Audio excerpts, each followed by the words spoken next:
fait de la politique. Vous avez qu'à lire toutes les Saintes Écritures et vous verrez que Dieu fait toujours de la politique. Combien de fois nous voyons dans les Saintes Écritures que Dieu a utilisé des rois et des reines pour accomplir son dessein, pour son peuple. On a l'histoire de Joseph, qui est devenu premier ministre d'Égypte. Et il y a, par exemple, Daniel aussi. Il a été un rang très élevé. Dieu se mêle de politique.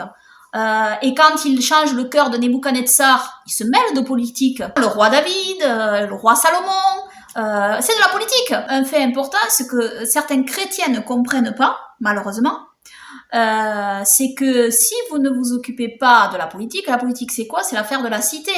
C'est-à-dire, c'est l'affaire de la ville, c'est l'affaire du pays dans lequel vous vivez. C'est ce qui fait qu'il y a des lois qui sont passées, des lois qui sont soit mauvaises, soit bonnes, et qui vont impacter votre vie au quotidien, en réalité, là où vous vivez. Donc c'est important pour les croyants, pour que les chrétiens vivent en paix, pour que les croyants vivent en paix. C'est d'ailleurs pour ça que Paul a dit de prier pour les autorités, pour que nous vivions en paix.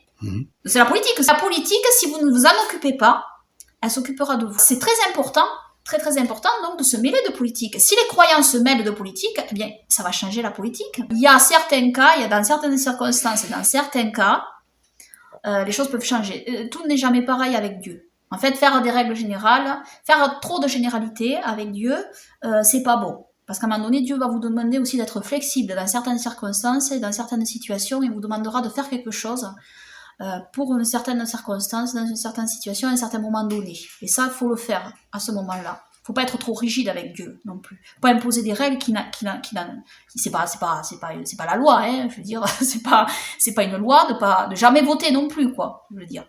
Donc, si vous voulez, il faut être flexible avec ça.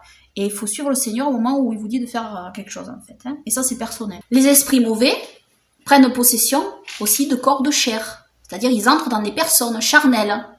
D'accord, les démons. Donc, on a affaire à des choses aussi, on a à lutter de manière terrestre, sur terre. Et nous sommes dirigés par l'Esprit Saint d'Élohim. Les deux sont liés en réalité, on n'a pas à séparer. Et prendre le verset de l'apôtre Paul, ainsi, c'est le prendre hors contexte en réalité. C'est pas ce que l'apôtre Paul dit. L'apôtre Paul, il parle de s'occuper, en fait, on n'a pas à lutter contre la chair et le sang, c'est-à-dire, il veut expliquer par là que justement, le spirituel est là, toujours derrière en réalité. C'est pas juste, on n'est pas juste des êtres de chair et de sang en réalité. Il y a le spirituel en fait qui est derrière, toujours. C'est derrière, c'est contre ça qu'on lutte, contre ce qui est caché derrière la chair et le sang qu'on lutte. C'est ça que l'apôtre Paul dit en réalité. C'est ça qu'il faut comprendre. C'est-à-dire que c'est derrière la chair et le sang se cachent les forces spirituelles. Mais ça veut pas dire qu'il n'y a pas la chair et le sang, que c'est vaporeux, que tout a disparu. Non, c'est pas ça. Ne pas se battre contre la chair et le sang, ça ne veut pas dire ne pas se battre contre les méchants qui sont sur terre, en chair et en os en fait, en réalité. Parce qu'il faut bien savoir une chose. Les gens ont tendance à séparer les choses spirituelles des choses terrestres.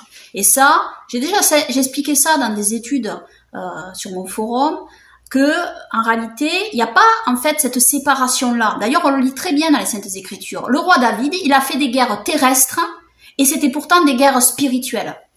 D'accord? Il se battait contre des hommes charnels, en chair et en os. D'accord? Le sang a été versé et pourtant c'était une guerre spirituelle. Il y avait les anges avec, ça se mêle. Le terrestre et le spirituel sont des choses qui se mêlent ensemble. Il n'y a pas de séparation comme ça. Alors, prendre un verset, par exemple, comme celui de l'apôtre Paul, nous n'avons pas à lutter contre la chair et le sang, mais contre les puissances célestes, etc. Et citer ce verset pour dire il ne faut pas se mêler des choses terrestres, c'est stupide, en réalité, c'est ridicule, parce que c'est pas ce que dit l'apôtre Paul ici. C'est pas du tout ce que dit l'apôtre Paul. L'apôtre Paul ici, il parle des choses charnelles qui sont sans Dieu, en réalité, sans l'Esprit Saint d'Élohim. Mais il n'y a pas de cette séparation, cette dichotomie, en fait, entre les choses terrestres et les choses célestes.